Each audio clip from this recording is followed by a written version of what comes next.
धरनों परनों के लिए हमारे पास वक्त नहीं है। तुम जब डेमोन्स्ट्रेशन करने जाओगे तो मांगोगे क्या? Islamic terrorists, Chairman. अदालत लंदन फ्लैट्स के दस्तावेजात मांग रही है। वजीर आजम करप्शन के इल्जामात का हिसाब मांग रहे हैं। अजब कशमकश है, दोनों को ही जवाब नहीं मिल पा रहा।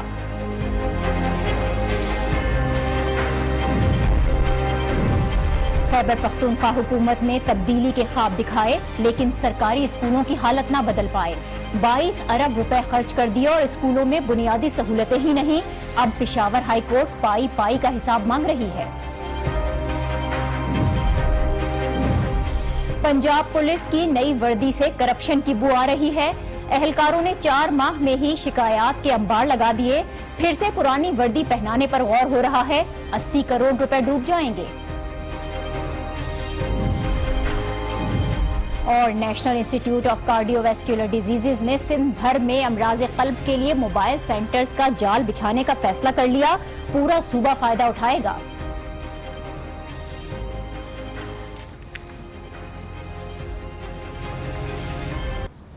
अस्सलाम वालेकुम, आप देख रहे हैं न्यूज़ आवर विद नाजिया और मैं हूं नाजिया आशर। जीआईटी रिपोर्ट आने के बाद पनामा केस की आज बाकायदा तौर पर तीसरी समाअत थी और मुसलसल दूसरे दिन आज अदालत लंदन फ्लैट्स के मिल्कियत से मुतालिक सवालात उठाती रही, लेकिन इस सारे मामले पर ना ही कोई दस्तावेज आया और ना ही कोई जवाब अदालत को मुतमईन कर पाया। फिलहाल स्टेटस ये है कि अब इस केस में वजीर आजम के वकील ख्वाजा हारिस के दलाइल मुकम्मल हो चुके हैं और इसहाक डार के वकील तारिक हसन के दलाइल जारी हैं, जो शायद कल भी जारी रहें। आज की समाअत में वैसे तो कई अहम पॉइंट्स हैं, लेकिन मिसाल के तौर पर सबसे पहले हम देखें कि आज जीआईटी की जिल्द नंबर 4 का बड़ा तस्करा रहा, जो फ्लैट्स की मिल्कियत से मुतालिक है। और फिर इसी केस में सबसे बड़ा सवाल ये भी है, क्योंकि वजीर आजम जीआईटी के सामने कह चुके हैं कि उन्हें इल्म नहीं है कि इन फ्लैट्स का मालिक आखिर है कौन, और अब अदालत इसी सवाल का जवाब मांग रही है। इस वॉल्यूम से मुतालिक जस्टिस एजाजुल एहसन ने रिमार्क्स दिए। उन्होंने ट्रस्ट डीड की जानिब इशारा किया और वॉल्यूम 4 को शरीफ खानदान के लिए खतरनाक करार दिया है। इसी तरह से जस्टिस अजमत सईद ने सवाल उठाया कि हिल मेटल कंपनी का पैसा कहां से आया, क्योंकि जीआईटी रिपोर्ट के मुताबिक इस कंपनी का 88% मुनाफा वजीर आजम को मिला है। बहुत ही अहम ये सवालात थे जो आज की समाअत में अदालत की जानिब से उठाए गए। इसके अलावा इसहाक डार के वकील का भी आज सख्त रिमार्क्स का सामना करना पड़ा और अदालत ने 1994 के बाद इसहाक डार के असासों में इजाफे पर भी सवाल उठाया और ये कहा कि इन असासों का 9 मिलियन से 854 मिलियन हो जाना जीआईटी की आंखें खोल देने के लिए काफ़ी है। इसके अलावा हुदैबिया पेपर मिल्स का भी मामला जेर बहस आया, जिस पर जस्टिस एजाज अफजल ने रिमार्क्स दिए कि इसहाक डार इस केस में शरीक मुलजिम थे। उन्हें वादा माफ गवाह बनने पर माफ़ी मिली। अगर वो अपने बयान से मुनरिफ हो गए हैं तो उनकी माफ़ी भी ख़त्म हो जाती है। जस्टिस एजाज अफजल के ये रिमार्क्स बहुत ही अहम है, जो आगे चलकर वज़ीर ख़जाना इसहाक डार के लिए भी ख़तरा बन सकते हैं। अलबत्ता अभी उनके वकील तारिक हसन के दलाइल जारी हैं और हो सकता है कि इस हवाले से कल कोई और दलील सामने आए, लेकिन अब तक की जो समाअत थी इसमें हुकूमत का पलड़ा कमज़ोर दिखाई दे रहा था, जिसकी निशानदही अदालत के बाहर अमीर जमात इस्लामी सिराजुल हक ने भी की है। वो क्या कह रहे थे पहले आपको सुनाते हैं, फिर इस पर गुफ्तगू करेंगे। अब वो ज़माना गया जो लोग अदालत को देखकर मोम की नाक की तौर पर अपने मर्जी के मुताबिक घुमाते थे। आज अदालत के साथ खड़ी है, इसलिए मौका डाल ये है कि वकला के अल्फाज के एर पैर कानूनी मुशगाफिया कागज की इस कश्ती को आप नहीं बचा सकते, अब उसको डूबना ही है। सिराजुल हक को आपने सुना, बज़ाहिर उनकी पेशगोई दुरुस्त ही मालूम हो रही है, लेकिन वज़ीर आज़म नवाज शरीफ अपने खिलाफ एहतसाब का जवाब मांग रहे हैं। उन्होंने सवाल भी उठाया है कि उनको ये समझ नहीं आ रही कि करप्शन आखिर हुई कहाँ है। वो सियालकोट ऐवान सदर में आज एक तकरीब से मुखातिब थे। उन्होंने क्या कहा ये भी आपको सुनवाते हैं। एक दमड़ी और एक पाई की करप्शन का दाग नहीं है हमारे ऊपर, और ये समझ नहीं आती कि ये कहाँ से करप्शन हुई है, कब हुई है, किसके साथ हुई है, कौन से मंसूबे में हुई है, जिसका आज एहतसाब हो रहा है। ये बहुत एक मेरा ख्याल है कि ऐसा सवाल है जिसका कम से कम मुझे जवाब नहीं मिल सका। ये किस चीज़ का हिसाब हो रहा है? ये सरकारी पैसे का हिसाब हो रहा है, उसकी खुर्द बुर्द का हिसाब हो रहा है, या फिर ये हमारे कारोबारी मामलात का हिसाब हो रहा है? 44 ईयर्स की बातें जब से ये एहतसाब की बात हमारे साथ की जा रही है। लूट लिया, एक एक पैसा लूट लिया हमारा, बजाय इसके कि वो हिसाब दे, हिसाब हमसे मांगा जा रहा है। 2013 से ही 14 से ही ये तमाशा लगा हुआ है इस मुल्क के अंदर। क्या इनका कोई गिरेबान पकड़ने वाला है इस मुल्क के अंदर कि इनको पूछे कि आप ये सब कुछ मुल्क को बदहाल करने के लिए कर रहे हैं? मुझे यकीन है इंशाअल्लाह कि अल्लाह के फजल करम से हम सुरखरू होंगे। हिसाब मांगा जा रहा है तो किस चीज का मांगा जा रहा है? करप्शन है तो करप्शन कहाँ है? वजीर आजम की एतराजात। एक जानिब कानूनी जंग है जो कि अदालत के अंदर लड़ी जा रही है, तो दूसरी तरफ असाबी जंग भी बाहर लड़ी जा रही है। आज की ये समात, इस पर हम बात करेंगे। माहिर कानून जनाब कादिर खान मंदोखिल साहब ने हमें ज्वाइन किया। बहुत शुक्रिया कादिर खान साहब आपका।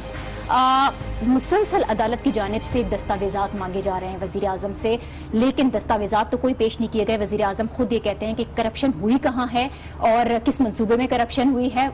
कुछ ऐसा हिसाब है जो वजीर आजम भी मांग रहे हैं।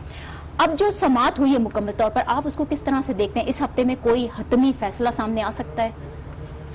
देखिए, पहला सवाल तो ये एक बड़ी ताज्जुब वाला सवाल है कि करप्शन कहाँ हुई ये बताया जाए। ये काफी नहीं है कि अरबों रुपए आपके मुल्क से बाहर गए, वो कहाँ से गए? आप बता देना कि हमारी इतनी किराया रहा था, फैक्ट्री का इतनी इनकम आ रहा था, फिर हमने ये बैंक ट्रांजैक्शन के जरिए हमने भेज दिया। तो सीधा साधा सवाल है। आप ये चीज पूछ रहे हो कि आपके अपने कानून, इस वक्त जो पाकिस्तान में नेब का कानून चल रहा है, उसमें बर्डन ऑफ प्रूफ जो है ना वो एप्लीकेंट यानी एक्यूज के ऊपर होता है। इस वक्त मियां नवाज शरीफ साहब एक्यूज नंबर 1 है। उनके ऊपर अगर इल्जाम मुझ पर लगाया जाए कि मैंने गाड़ी कहां से ली है, तो ये मुझे साबित करना है कि मैंने किस शोरूम से लिए, पेमेंट कैसे किए, कहां से पेमेंट आए। ये अलग सवाल है कि मैंने टैक्स दिए नहीं दिए, वो एक लंबी कहानी है। सवाल ये मरियम नवाज साहिबा ने जो सवाल किया, मियां नवाज शरीफ साहब जो बात कर रहे हैं, पिछले अदवार में रेलवे के पटली तक आपने बेच दी है, आपके करप्शन कहां से हुई है? ये जो सीपैक के हवाले से जो आपने खरबों रुपए का प्रोजेक्ट किए है, उस हवाले से पैसा कहां से आ रहा है ये आपको नहीं पता। ये जो आप मोटरवे बना रहे हो जिससे कमीशन आम डिपार्टमेंट में, जो कंस्ट्रक्शन डिपार्टमेंट में 25% कमीशन होता है, क्या आपने कोई कमीशन नहीं लिया? अब जरूरी है कि ये बता। और दूसरी बात कि एक और कानून है, ये नेब का, ये स्पेशल ये है, एक आदमी ने कोई करप्शन नहीं की है। मैं आपको बहुत सारे लोगों के हवाले दे सकता हूं, उनमें सिर्फ ये कहा गया है कि आपने ये पैसा, मिसाल के तौर पे सेक्रेटरी खजाना बलूचिस्तान पकड़ा गया। जी हाँ, बिल्कुल।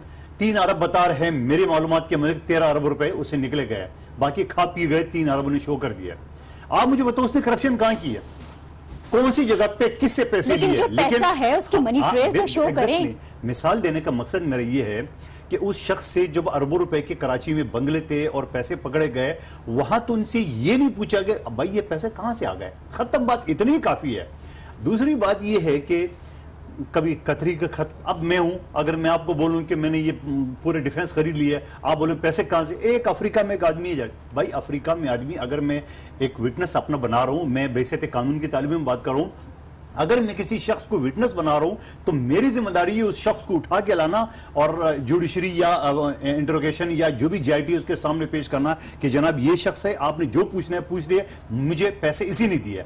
फिर वो जीआईटी का काम है या तफ्तीशी ऑफिसर काम है कि उस शख्स से मालूम करे कि आपने ये पैसे मंदोखेल को दिए, क्यों दिए, इसका क्या आपके साथ कारोबार। 1 साल का बच्चा जिसने कहा मेरे बाप ने जो ना वो फैक्ट्री में इसके पैसे लगाए, वो जाके, और फिर ये बच्चों वाला सवाल है, एक आखिरी जुमला को, बच्चों वाला सवाल है, मियां शरीफ कानून, इस्लामी शरीयत और पाकिस्तान का कानून ये है कि एक शख्स अगर फौत हो जाता है तो बेटी का आधा और बेटे का पूरा हिस्सा है, या तो डायरेक्ट यानी 20-50 जो मियां शरीफ साहब के खानदान है उसको छोड़ के एक हसन नवाज को पैसे क्यों दिए जा रहे हैं? ये कौन सा कानून, कौन सा शरीयत के मुताबिक? चलो अगर दादा के पैसे ये भी है, हम भूल भी जाए सब चीज, लेकिन आप पैसे एक पोते को कैसे दे रहे हो? अब हम अदालती प्रोसीजर की अगर बात करें, क्योंकि पिछले 2 रोज तो अदालत मुसलसल डॉक्यूमेंट्स मांग रही है जो उसको नहीं मिल रहे हैं। कब तक सिर्फ अदालत डॉक्यूमेंट्स मांगती रहेगी और हुकूमत की जानिब से इसी किस्म का जवाब आएगा? ख्वाजा हारिस के अगर आज आपके दलाइल देखें जो उन्होंने कंप्लीट किए हैं आज, उन्होंने कहा कि वजीर आजम से मुतालिक कोई भी फैसला देते हुए अदालत मोहतात रहे। ये मोहतात रहने की क्या बात है? वजीर आजम आसमान से उतरा है। आइन का आर्टिकल 25 से कहते हैं इक्वलिटी ऑफ पर्सन, तमाम बराबर है, چاہے کرسچن ہو, چاہے ہندو ہو, چاہے مسلمان ہو, چاہے بوڑھا ہو, چاہے کوئی بھی ہو, غریب ہو امیر ہو, یہ آسمان سے اترا ہے کہ اس کے لیے موت. یعنی آپ ججوں کو تھریٹ کرے ہو کہ آپ پرائم منسٹر جو 3 مرتبہ رہ چکا ہے اور اس کو آپ سزا دیتے ہوئے بڑا سوچ سمجھ کے, کیونکہ آپ پھر حملہ کریں گے جسٹس سجاد علی شاہ کے وقت کا. آپ کی بھول ہے. وکلا برادری آج بھی پورا پاکستان میں سٹرائک تھی, آج سٹرائک تھی کراچی بار میں, سندھ ہائی کورٹ بار میں, سپریم کورٹ بار میں, تمام پاکستان کی کوئٹہ بار میں, سب جگہ بلاک ہو گئے پورا. اور یہ تو ایک سافٹ میسج ہے وکلا کی طرف سے. اس کے بعد اگلا عمل تو آپ کے سامنے نظر آئے گا کہ وہ کیا کریں. پھر پولیٹیکل پارٹیز بحیثیت میں پیپلز پارٹی کے ورکر کی حیثیت سے بات کروں کہ پیپلز پارٹی ان کو یہ کریں کہ میاں صاحب آپ کا قبضہ بڑا کمزور ہے, اور بدقسمتی سے ہماری ملک بھی, ہماری بھی میموری بڑی شارٹ ہے. آج سے 4.25 سال پہلے یوسف رضا گیلانی کے کیس میں میاں نواز شریف نے بولا کہ وہ استعفیٰ دے اور سامنے کرے. کیا الزام تھا یوسف رضا گیلانی کے اوپر؟ کس نے جو سزا دی ہے وہ آپ کے سامنے, اس نے اپنی ایک سیاسی پارٹی بنایا. لیکن پھر بھی یوسف رضا گیلانی کے اوپر ایلیگیشن یہ تھا کہ اس نے خط نہیں لکھا. بالکل یہاں تو پورا خاندان کرپٹ ہے. آپ موازنہ بھی نہیں کر, چلو موازنہ بھی کر لے, تو آپ نے اگر یوسف رضا گیلانی کو مشورہ دی ہے کہ وہ سٹیپ ڈاؤن کریں, خود بھی تو اس پر عمل کریں. ٹھیک ہے مندوخیل صاحب, واپس ذرا عدالتی کارروائی کی طرف جاتے ہیں. آج والیوم 4 کا بڑا ذکر رہا ہے. اس سے پہلے والیوم 10 کو تو یہ تھا کہ وہ ابھی نہیں کھولا گیا ہے, لیکن والیوم 4 تو موجود ہے. اس کو یہ کہا گیا ہے کہ یہ بڑا خطرناک ہے شریف خاندان کے لیے. کتنا خطرہ ثابت ہو سکتا ہے؟ دیکھیں, میں کہتا ہوں یہ بیوقوفی کرتے آ رہے. قانونی شہادت کے آرٹیکل 164 میں یہ کلیئرلی لکھا ہوا ہے, جو میں اور آپ اس کو گفتگو کر رہے ہیں, یہ باقاعدہ اس میں کسی وٹنس کی ضرورت نہیں ہے. میں جو گفتگو کر رہا ہوں یہ کسی بھی کورٹ کے سامنے ایڈمیسیبل ہے. میں اور آپ کوئی بھی انکشاف کرتے ہیں, کوئی بھی غلط بات کرتے ہیں, کوئی بھی صحیح بات کرتے ہیں, اس کو جوڈیشری میں وٹنس کے طور پہ آپ پیش کر سکتے ہو. اس کے بعد کوئی جرا کی ضرورت نہیں ہے. میں بول رہا ہوں, نظر آ رہا ہے بالکل. اس کی فورنزک کرایا جائے کہ آیا میں آج ٹی وی پہ ہوں کہ نہیں ہوں, وہ چیز ہو سکتی ہے. لیکن جو میں بول رہا ہوں اس سے پھر اوپر نہیں چاہیے. میں تو یہ سوال کر رہا ہوں کہ حسین نواز صاحب کی 30 گھنٹے جی آئی ٹی نے انٹروگیشن کی ہے. میں اور آپ آدھا گھنٹہ اس پہ ڈسکس کریں, ہم کافی چیزیں کھول سکتے ہیں, ڈسکس کر سکتے ہیں. آپ بتائیں 6 دن 30 گھنٹے میں کیا کچھ اس بچے نے نہیں کہا ہوگا. میں بچہ ہی کہوں گا نا, بچہ رپٹ. اور بچے نے تو صرف یہ شکایت کی الحمدللہ میرا یہ فلیٹ ہے, وہ مروایا تو اسی نے. آج میاں نواز شریف یا مسلم لیگ نون والے جو کہہ رہے ہیں ان کا اشارہ پاکستان کی ایجنسیوں کی طرف ہے یا غیر ملکی کی طرف ہے, وہ بھائی کسی کی طرف اشارہ نہ کرے. آپ کو اپنے بچے نے مروایا. آپ بچے کی بات کریں نا, لیکن انہوں نے وکیل تو بڑا چوٹی کا کیا ہے. خواجہ حارث صاحب وہ تو بڑے جانے مانے وکیل ہیں, لیکن ان کی جانب سے جو دلائل دیے گئے ان میں آپ مضبوطی دیکھتے ہیں. ڈیفینس اچھا ہے. اس سے پہلے بھی بڑا چوٹی کا وکیل کیا تھا جو سعودی عرب لے گیا ہے, اکرم شیخ صاحب, وہاں پہ پتہ نہیں کس چکر میں لے گئے. وکیل تو یہ ٹاپ کے کرتے ہیں. ٹاپ سے مراد یہ جو میکسیمم فیس لیتا ہے, چاہے 20 کروڑ ہو 50 کروڑ ہو, وہ فیس والے وکیل. لیکن بات یہ ہوتا نا کہ یہاں کوئی وکیل نہیں بچا سکتا ہے. یہاں کوئی وکیل اس وجہ سے نہیں بچا سکتا ہے کہ وہ ایک لطیفہ ہے کہ ایک شخص کو پھانسی ہو رہی تھی یا کیس چل رہا تھا, تو کسی وکیل کے پاس گیا, اس نے بولا میں 50 لاکھ لوں گا. اگلے کے پاس گیا, اس نے بولا کہ میں 5000 لوں گا. تو جا کے اس نے 50 لاکھ والی کو دیا. جب کیس چلا تو اس شخص سے پوچھا وکیل نے کہ آپ کیس کیا بنا, اس نے بولا وہ تو پھانسی ہو گئے. بولا یہ کام تو میں 5000 میں کر کے دے رہا تھا. تو یہ وکیلوں پہ کروڑ روپے نہ خرچ کرے, یہ چھوٹا سے چھوٹا وکیل کرے کیونکہ فیس ان کے ضائع نہیں ہے. بات یہ ہے میں ایک چیز آپ کو بتاؤں کہ مجھ سمیت ہر پاکستانی کے ذہن میں یہ تھا جو 5 رکنی بینچ تھی کہ کاش 2 کے بجائے 5 فیصلہ دیتے ہیں ڈسکوالیفیکیشن کی. لیکن آج میں سوچ رہا ہوں نہیں, بہت اچھا ہو گیا کہ سب نے فیصلہ نہیں دیا. اس وجہ سے پھر میں اور آپ اور مسلم لیگ نون والی یہ کہتے ہیں کہ دیکھو وربل آرگومنٹس کے اوپر فیصلہ دے دیا. آج تو جی آئی ٹی نے 105 گھنٹے کی انویسٹیگیشن کی ہے. 105 گھنٹے میں اس نے پورا دنیا چھان مارا اور ہر طرف سے ڈاکومنٹس کلیکٹ کر لیے. ڈاکومنٹس کلیکٹ کرنے کے بعد میں کہتا ہوں مزید یہ 2-3 دن میں جو آرگومنٹ ہو رہے ہیں یہ تو گپ شپ ہو رہی ہے میرے حساب سے. یہ تو سپریم کورٹ ان کو چانس دے رہے ہیں آرٹیکل 10 ہے کے مطابق تاکہ فیئر ٹرائل ہو, تاکہ وہ کسی ادروائز کے پہلے جو ایک ڈسکشن ہو چکی ہے, اس کے بعد جی آئی ٹی کے انٹروگیشن ہو چکا ہے, اس کے بعد تو مزید کسی ڈسکشن کی ضرورت نہیں ہے. پھر جو آپ نے سوال اٹھایا ہے والیوم 10 کا جس میں ویڈیو سا ریکارڈنگ ہے, یہ میں کہتا ہوں سامنے رکھ لے, آگے تو پھر بیس ہی نہیں ہے. اور یہ آنا ایک دن یہ والیوم نے کھولنا ہے پاکستانیوں کے سامنے, یہ ساری جو ویڈیو سامنے, جب ویڈیو آگا تو میں اور آپ پر خود فیصلہ کریں گے کہ اس کا انجام کیا ہونا چاہیے. ٹھیک ہے, بہت شکریہ قادر خان مندوخیل صاحب ہمارے ساتھ اسٹوڈیو میں تشریف لے کر آئے اور آ کر جے آئی ٹی اور جے آئی ٹی کے بعد جو اس وقت سپریم کورٹ میں سماعتیں چل رہی ہیں اس پر تجزیہ کر رہے تھے. یہاں ہم ایک بریک لیتے ہیں اور اس بریک کے بعد کچھ اور اہم سٹوریز ہیں جو پروگرام کا حصہ بنائیں گے. دیکھتے رہیے نیوز اور ود ناجیہ.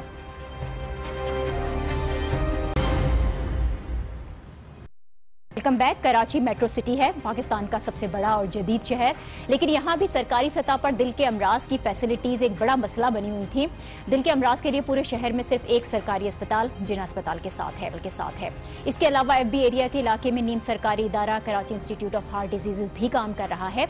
दोनों ही बड़ी फैसिलिटीज़ हैं, लेकिन इसके बावजूद भी अमराज क़ल्ब से मुताल्लिक अस्पतालों की कमी की शिकायत की जाती रही हैं, क्योंकि कराची की आधी आबादी के लिए ये दोनों ही अस्पताल फासले पर भी हैं। अक्सर ट्रैफिक जैम भी होता है और दूसरे मसाइल हैं जिनके बिना पर दिल का दौरा पड़ने के बाद मरीज़ अस्पताल ले जाते हुए भी दम तोड़ जाते हैं।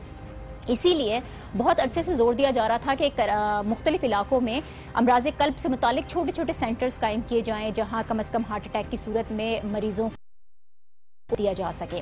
और अब national institute of cardiovascular disease ने कुछ इकदाम किए हैं। कराची में मोबाइल सेंटर्स का जाल बिछाने का फैसला किया गया है और रमज़ान में इस मंसूबे का आगाज़ किया गया था। इस वक्त कराची में 4 चेस्ट पेन यूनिट कायम कर दिए गए हैं, जिसमें गुलशन इकबाल है, गुलबर्ग है, मलीर है। बाद के इलाकों में कंटेनर्स खड़े किए गए हैं, जिसमें दिल का दौरा पड़ने की सूरत में मरीज की जान बचाने के लिए तमाम तर सहूलियात मौजूद हैं। इन कंटेनर्स को चेस्ट पेन यूनिट्स का नाम दिया गया है। कराची में अब तक 4 यूनिट्स काम कर रहे हैं, जबकि जल्द यूनिट्स काम करना शुरू कर देंगे। इसके अलावा लाड़काना में भी इन यूनिट्स की तनसीब का अमल शुरू हो गया है। NICVD का बड़ा ज़बरदस्त किस्म का ये इक़दाम है। इस पर हम बात करेंगे। हमें executive director NICVD doctor Nadeem Qamar साहब ने ज्वाइन किया है। बहुत शुक्रिया डॉक्टर साहब। बहुत ही इक़दाम है, ख़ासतौर पर दिल के मरीज़ों के लिए तो ये बड़ी नेमत है। कैसे शुरू हुआ ये मंसूबा? इम्प्लीमेंटेशन में अभी और मज़ीद कितना वक्त लगेगा? आपका शुक्रिया मुझे बुलाने के लिए। सबसे पहले तो मैं ये कहना चाहूँगा कि NICVD या जिसको आम तरह से कराची के लोग कार्डियो बोलते हैं जी। इसमें हमने सबसे बड़ा कदम कल से उठने वहाँ पे तमाम जो हमारे जनरल वार्ड के मरीज़ होते हैं या गरीब मरीज़ जो 95% पेशेंट्स हैं, उनकी तमाम सर्विसेज मुफ्त कर दी हैं हमने।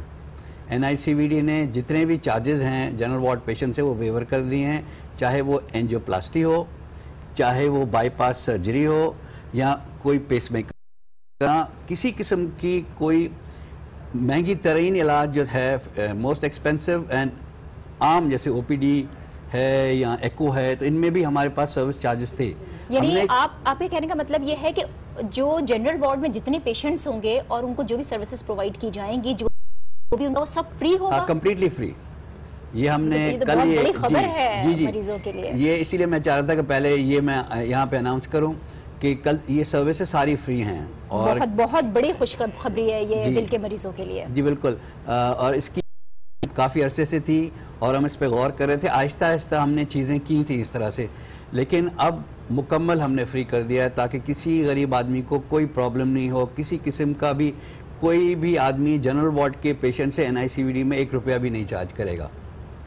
ये मैंने कहा कि पहले मैं ये बात कह दूं। बहुत अच्छी आपने हमें दी है और इसको तो हमें ब्रेकिंग न्यूज़ में भी चलाना चाहिए, क्योंकि इस तरह की खबरें हैं जिनकी हमें ज़रूरत है। आवाम भी यही तमाम तर सहूलियात चाहते हैं। एग्जैक्टली। और अवेयरनेस भी आपकी तरफ से की वजह से अवेयरनेस भी पैदा हो कि चार्जेस अब कोई नहीं है। अच्छा, जहाँ तक मोबाइल चेस्ट पेन यूनिट्स का ताल्लुक है, तो ये कराची के जो मसाइल, ट्रैफिक का जो प्रॉब्लम है, उसकी वजह से हमने ये महसूस किया कि इसकी सख्त ज़रूरत है। और इसमें क्या होता था कि बहुत सारे लोग, जैसे आपने कहा कि रास्ते में ही जो है वो लोग दम तोड़ देते हैं हार्ट अटैक के इलाके से जा रहे हैं जिना की तरफ, तो घंटे 1.5 घंटे का तो रास्ता होता है। एग्जैक्टली, कहीं से भी। तो इसलिए हमने ये सोचा कि हम ये चेस्ट पेन यूनिट्स जो हैं वो खड़े कर दें। और चेस्ट पेन यूनिट्स में क्या होता है कि जैसे ही मरीज़ आएगा उसका फौरी तौर पे उसको डॉक्टर एग्जामिन करेगा, हमारा डॉक्टर होगा, वो एग्जामिन करेगा, उसका ECG होगा, और अगर खुदा न खास्ता उसको अटैक हो रहा है तो उसका ट्रीटमेंट स्टार्ट कर दिया जाएगा और फौरी तौर पर एम्बुलेंस में उसको कार्डियो ट्रांसफ़र कर दिया जाएगा।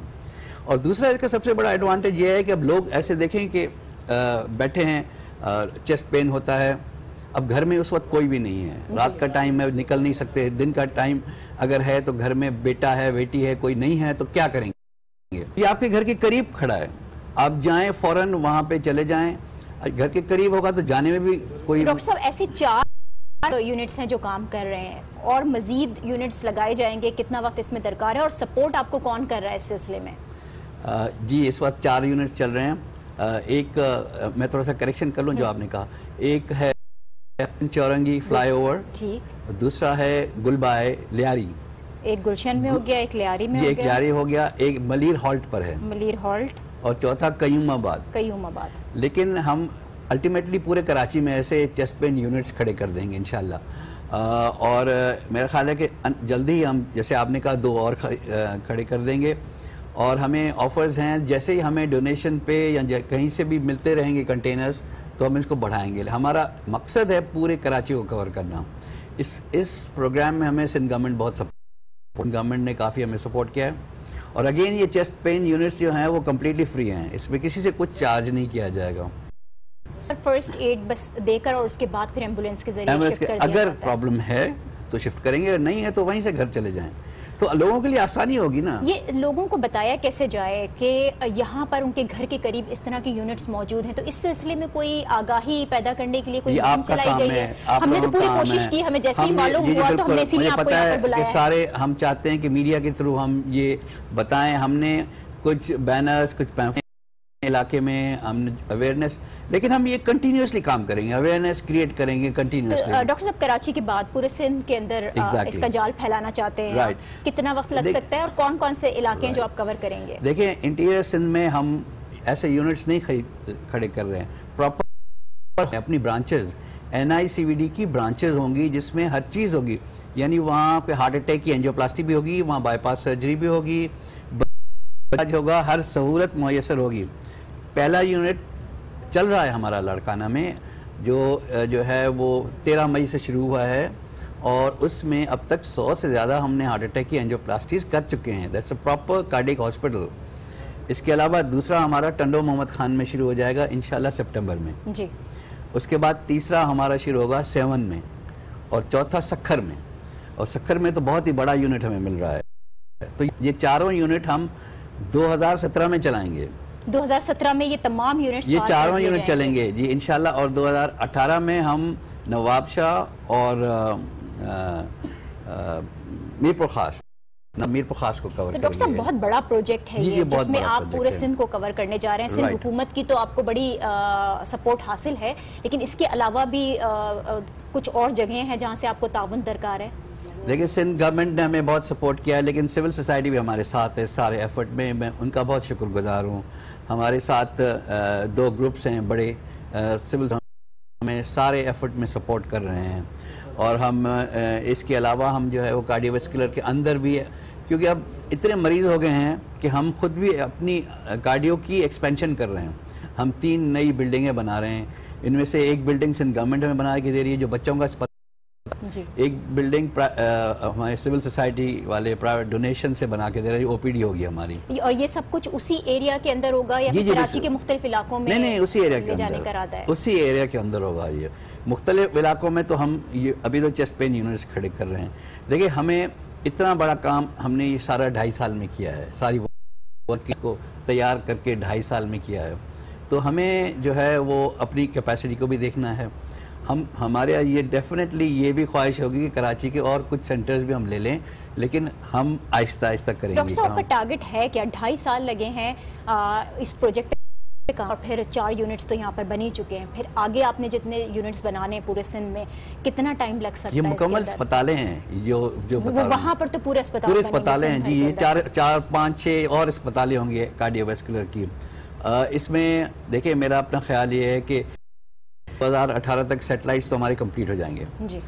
ہمارا مقصد یہ ہے کہ سندھ کے ہر باشندے کو، چاہے وہ کراچی میں رہتا ہو یا کسی اور حصے میں سندھ میں رہتا ہو، اس کو دل کی بیماریوں کی جو بھی علاج ہے اس کے دروازے پر ملے، ایٹ ہز ڈور اسٹیپ۔ دیکھیں ہارٹ ڈیزیز تو ایسی چیز ہے جو ٹائم، اس میں ہم بولتے ہیں ٹائم از مسل، وقت جو ہے وہ بہت اہم چیز ہے ادھر۔